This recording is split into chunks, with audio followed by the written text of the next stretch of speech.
हम सब जिंदगी में कुछ ना कुछ चाहते हैं। अच्छी जॉब, अच्छे मार्क्स, पैसे, खुशियाँ। लेकिन क्या आपने कभी सोचा है कि हम में से ज़्यादा लोग अपनी ज़िंदगी में वही ऑर्डर कर देते हैं जो हम बिल्कुल भी नहीं चाहते। और सबसे हैरानी की बात यह है कि उन्हें खुद भी इसका एहसास नहीं होता। द सीक्रेट के दूसरे चैप्टर में ऑथर इसी गलती के बारे में बात करती हैं। तो आज समझते हैं कि आखिर हम अपनी लाइफ के लिए सही ऑर्डर कैसे दें।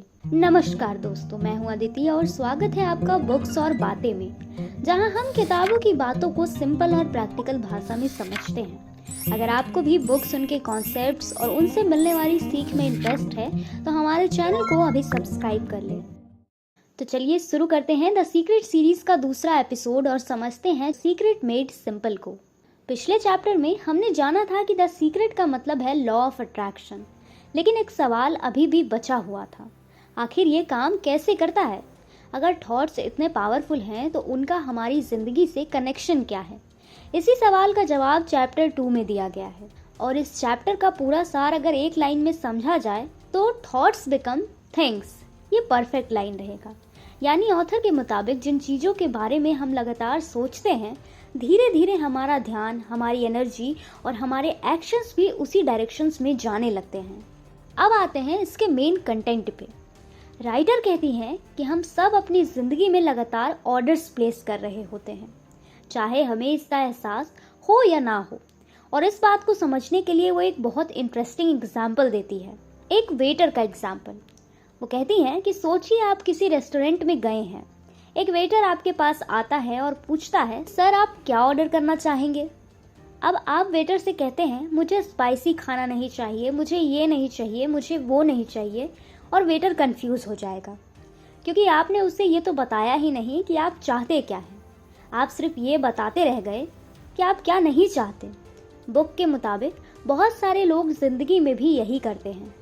मैं फेल नहीं होना चाहता, मैं बीमार नहीं पड़ना चाहता, मैं परेशान नहीं रहना चाहता, मैं गरीब नहीं रहना चाहता। ऑथर कहती हैं कि हम अक्सर उस चीज़ों पर फोकस करते रहते हैं जो हमें नहीं चाहिए, जबकि हमें फोकस उस पर करना चाहिए जो हम सच में चाहते हैं।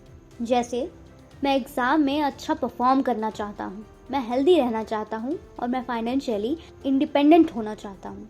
ये छोटा सा डिफरेंस लग सकता है, लेकिन ऑथर के मुताबिक इसी डिफरेंस से पूरी डायरेक्शन बदल जाती है। अब चैप्टर में एक और फेमस एग्जाम्पल दिया गया है, आइए उससे समझते हैं। अलादीन और उसके जादुई चिराग का। हम सब ने बचपन में अलादीन की कहानी सुनी होगी, जहाँ एक जिनी यानी जिन चिराग से बाहर आता है और कहता है, your wish is my command. Book के मुताबिक लॉ ऑफ अट्रैक्शन भी कुछ इस तरह काम करता है। ऑथर कहती हैं कि यूनिवर्स एक जिनी की तरह है जो आपके डोमिनेंट थॉट्स को सुन रहा है, और जिस चीज़ पर आप बार बार फोकस करते हैं उसी डायरेक्शन में चीज़ें मूव करने लगती हैं। अब यहाँ एक बात समझना ज़रूरी है। बुक ये नहीं कहती कि आप सिर्फ सोचिए और बिना कुछ किए सब कुछ मिल जाएगा, लेकिन ऑथर का मानना है कि थॉट्स ही एक्शन की शुरुआत करते हैं। अगर आप लगातार नेगेटिव सोच में रहेंगे तो आपके डिसीजंस भी वैसे ही हो सकते हैं, और अगर आप पॉजिटिव पॉसिबिलिटीज़ पर फोकस करेंगे तो आप नए अपॉर्चुनिटीज़ देखना शुरू कर सकते हैं। अब एक रियल लाइफ एग्जाम्पल से समझते हैं। मान लीजिए दो स्टूडेंट्स एक ही एग्ज़ाम की तैयारी कर रहे हैं। पहला स्टूडेंट रोज़ सोचता है कि मैं फेल हो जाऊंगा, पेपर बहुत मुश्किल जाएगा, मुझसे नहीं होगा। दूसरा स्टूडेंट सोचता है, पेपर मुश्किल हो सकता है लेकिन मैं अपनी तरफ से पूरी तैयारी करूंगा, मैं रोज़ थोड़ा और बेटर बन सकता हूँ। अब दोनों स्टूडेंट्स के पास सेम सिलेबस है, सेम बुक्स है, लेकिन उसकी सोच अलग है और धीरे धीरे उनके एक्शंस भी अलग हो जाएंगे। एक स्टूडेंट डर में रहेगा, दूसरा स्टूडेंट तैयारी में। यही बात ऑथर समझाना चाहती हैं। अब समझते हैं चैप्टर के दूसरे इंपॉर्टेंट पार्ट को, डेलिब्रेट क्रिएशन, यानी जानबूझकर अपनी सोच को डायरेक्शन देना।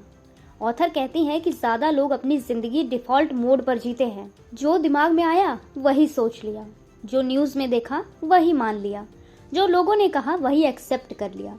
लेकिन अगर आप कॉन्शियसली डिसाइड करना शुरू कर दें कि आप किस चीज़ पर फोकस करना चाहते हैं, तो आप अपनी लाइफ की डायरेक्शन को भी इन्फ्लुएंस कर सकते हैं। इसी को ऑथर डेलिब्रेट क्रिएशन कहती हैं।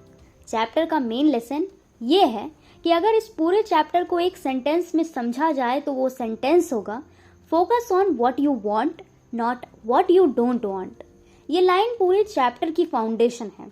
ऑथर के मुताबिक जिस चीज़ पर आपका ध्यान रहता है, आपकी एनर्जी भी वहीं जाती है और धीरे धीरे आपके एक्शंस भी उसी डायरेक्शन में बढ़ने लगते हैं।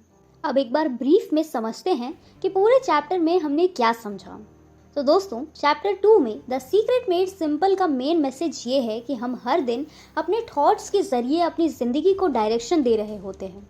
ऑथर के मुताबिक हम जो चीज़ बार बार सोचते हैं उसी पर हमारा फोकस बढ़ता है।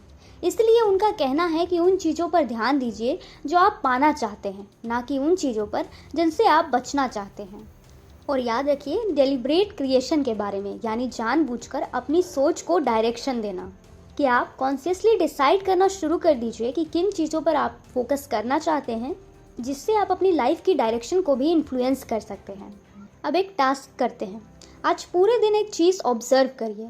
जब भी आपके दिमाग में कोई नेगेटिव सेंटेंस आए, उसे लिख लीजिए। जैसे मुझे फेल नहीं होना है, फिर उस सेंटेंस को बदल कर लिखिए मुझे अच्छे मार्क्स लाने हैं। रात तक ऐसे कम से कम 5 सेंटेंसेस लिखने की कोशिश कीजिए। जब भी आपके दिमाग में आए, ये ना हो जाए, तुरंत अपने आप से पूछिए, मैं असल में चाहता क्या हूँ। ये छोटा सा सवाल आपकी सोच की डायरेक्शन बदल सकता है।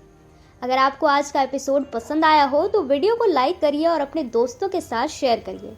और अगर आप द सीक्रेट सीरीज़ का अगला एपिसोड मिस नहीं करना चाहते तो चैनल को सब्सक्राइब करना मत भूलिएगा। अगले एपिसोड में हम chapter 3 how to use the secret को समझेंगे और देखेंगे कि ऑथर के मुताबिक लॉ ऑफ अट्रैक्शन को प्रैक्टिकली कैसे यूज़ किया जा सकता है। तब तक के लिए धन्यवाद। मिलते हैं अगले एपिसोड में। Bye bye.